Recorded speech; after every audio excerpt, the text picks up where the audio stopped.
kembali di Ngobrol Sehat, podcast yang membahas isu kesehatan yang lebih manusiawi. Dengan aku, host kalian, Echa. Topik kita kali ini penting banget loh, yaitu stigma terhadap ODA atau orang dengan HIV/AIDS. Karena sekarang masih banyak loh orang yang salah paham dan takut berlebihan dengan orang yang mengidap HIV/AIDS. Hari ini aku gak sendirian loh, sudah hadir di studio bersama kita Kak Suci dan Kak Rahma, mahasiswa aktif jurusan Kesehatan Masyarakat bidang promosi kesehatan. Halo Kak Suci, Kak Rahma, selamat datang di Ngobrol Sehat. Halo Kak Aisyah, senang bisa bergabung bareng kakak di pembahasan yang penting ini. Benar banget. Senang juga loh bisa ketemu kakak mahasiswa kesehatan. Tentunya kita di sini bisa belajar lebih tentang kesehatan dan tentunya terkait dengan ODA sendiri. Nah, tapi sebelumnya kita bisa lihat tayangan dari tim aku yang udah mewawancarai beberapa orang nih Kak tentang pendapat mereka terkait dengan orang dengan HIV/AIDS ini. Halo, aku Asma. Di sini aku bakal nanyain orang random pendapat mereka tentang ODH. Kakak, pendapat kakak tentang ODH apa? ODH itu orang yang dijauhi atau dikucilkan. Terima kasih Kak. Sama-sama.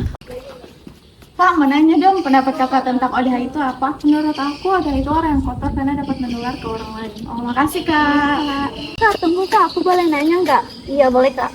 Menurut kakak ODH itu apa? Menurut aku, ODH itu orang dengan HIV/AIDS. Kalau menurut kakak, menurut aku ODH itu orang yang harus dihindari. Makasih Kak. Sama-sama. Kakak, aku boleh nanya nggak? Oke, nanya apa? Menurut kakak ODH itu apa? Menurut aku ODH itu orang yang sudah terinfeksi HIV. Makasih Kak. Ya Kak, sama-sama. Kakak, tunggu Kak, aku boleh nanya nggak? Boleh. Menurut kakak ODH itu apa? ODH itu tidak dianggap masyarakat karena ada beberapa masyarakat menganggap ODH itu ancaman bagi masyarakat, bukan individu yang bisa tetap produktif. Makasih Kak. Pendapat orang-orang di video ini kan cukup menarik ya, dan cukup sedikit mempengaruhi apabila orang yang mendengar tidak terlalu tahu atau paham tentang ODA itu sendiri.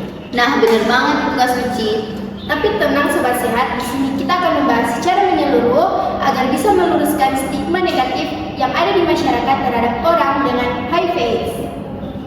Langsung aja ya, banyak orang dengar stigma, tapi mungkin belum paham sebenarnya apa sih stigma dalam konteks HIV/AIDS. Oke, jadi stigma itu semacam label negatif yang apabila dikaitkan dengan ODA atau orang dengan penyakit HIV/AIDS, itu di mana banyak masyarakat yang menilai mereka sebagai orang yang nakal, berbahaya, ataupun yang dapat menulari. Padahal tidak selamanya seperti itu. Yang sehingga dari hal-hal tersebut menyebabkan orang dengan HIV/AIDS ini sering dijauhi, bahkan mereka bisa saja tidak mendapat pelayanan kesehatan yang layak. Oke, baik Kak, kalau begitu lurusin dulu pengertian dari HIV/AIDS ini. Karena banyak yang masih salah paham tentang HIV/AIDS. Sebenarnya apa sih perbedaannya gitu? Jadi gini, teman-teman harus tahu apa sih itu HIV.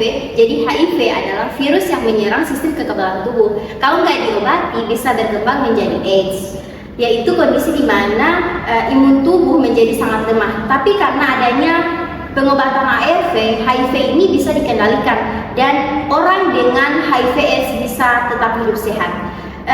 Banyak juga faktor penting yang mungkin belum banyak orang tahu, yaitu HIV sebenarnya tidak menular melalui udara, pelukan, cium pipi atau makanan. Tapi HIV ini tertular melalui hubungan seksual yang tidak aman, transfusi darah, jarum suntik bersama, dan ibu ke anak saat hamil atau menyusui.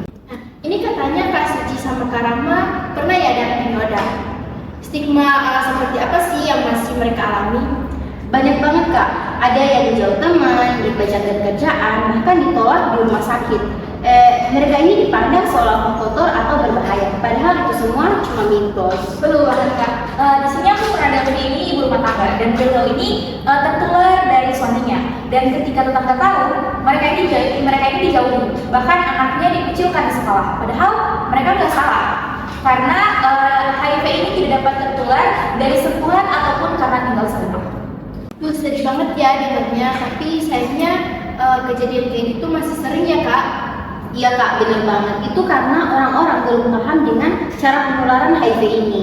Yang menyebar justru mitos yang dimana HIV ini menyebar melalui pelukan, sentuhan, telan umum, ataupun makanan, padahal tidak sama sekali. Jadi kalau mereka dijauhi, justru efeknya bisa balik ke masyarakat juga ya kak? Iya, jadi semakin banyak ODA yang nggak terdeteksi dan nggak diobati, ini malah makin bikin resiko penularan di masyarakat itu semakin tinggi. Kalau begitu penting banget nih meluruskan mitos. Nah kak, bisa nggak jelasin secara singkat HIV itu menular lewat apa saja? Betul banget Kak. Jadi HIV itu hanya bisa ditularkan lewat yang pertama, melalui hubungan seksual tanpa kondom dengan orang yang terinfeksi. Yang kedua, berbagi jarum suntik yang tidak steril. Yang ketiga, dari ibu ke anak saat kehamilan, persalinan, atau menyusui tanpa penanganan medis. Dan yang keempat, yaitu melalui transfusi darah yang tidak di-screening. Jadi bukan lewat pelukan, cipika-cipiki, makanan, ataupun bersin ya. Jelas banget nih kak. Dan kalau ada sendiri rutin minum ARV, bisa jadi viral loadnya itu rendah dan bahkan tidak terdeteksi kan? Betul, prinsipnya itu U sama dengan U, undetectable sama dengan untransmittable, yang artinya kalau virusnya tidak terdeteksi maka virus ini juga nggak akan menular. Menurut Kak Suci dan Kak Rama nih, peran paling penting yang bisa dilakukan orang-orang di sekitar ODA itu apa aja sih Kak? Nah, yang bisa kita lakuin yaitu dengan memberikan edukasi dan empati. Jangan memperlakukan mereka dengan cara yang berbeda. Kalau misalnya kita nggak tahu, ya belajar. Yap, benar banget. Hal paling sederhana yang bisa kita lakuin yaitu jangan percaya mitos, jangan menyebarkan hoax, dan jangan menghakimi. Jadi perubahan itu bisa dimulai dari diri sendiri ya. Persis, dan jangan lupa dukungan dari keluarga ataupun teman bisa jadi penyelamat hidup bagi mereka. Yuk kita fokus ke solusi. Nih kira-kira dari Kak Suci sama Kak Rama, langkah konkret apa sih yang bisa dilakukan masyarakat untuk melawan stigma ini? Nah, kita bisa mulai dari buka pikiran, cari informasi yang terpercaya, dan jangan takut untuk berdiskusi. Dan yang paling penting, sebarkan cerita positif. ODH bukan beban, mereka bisa berprestasi, bekerja, bahkan jadi panutan. ODH butuh didukung, bukan dijauhi. Pesan yang dalam banget ya Kak. Kita semua bisa berperan untuk membuat masyarakat ini lebih aman dan juga manusiawi. Nah, benar banget Kak. Wah, obrolan hari ini seru banget loh, dan tentunya banyak pelajaran yang bisa kita ambil. Nah, buat teman-teman yang dengar, ingat satu hal, HIV bukan akhir hidup, tapi stigma adalah awal dari penderitaan. Ayo jadi bagian dari solusi, edukasi, dukung, dan perlakukan ODA dengan hormat. Nah, sebelum kita akhiri podcast hari ini, kira-kira dari Kak Suci sama Kak Rama nih, ada nggak pesan buat teman-teman yang lagi nonton di rumah? Dari aku ada juga. Jadi, kita semua punya peran penting dalam menciptakan masyarakat yang sehat dan adil.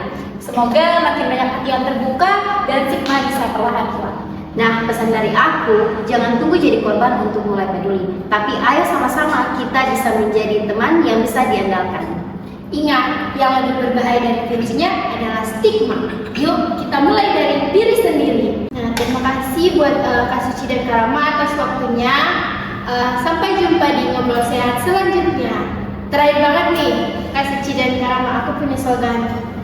Kira-kira Kak Suci dan Kak Rama bisa ikut nak? Boleh dong Kak. Slogannya kayak gini, tetap sehat dan tetap peduli. Boleh nggak Kak? Boleh dong.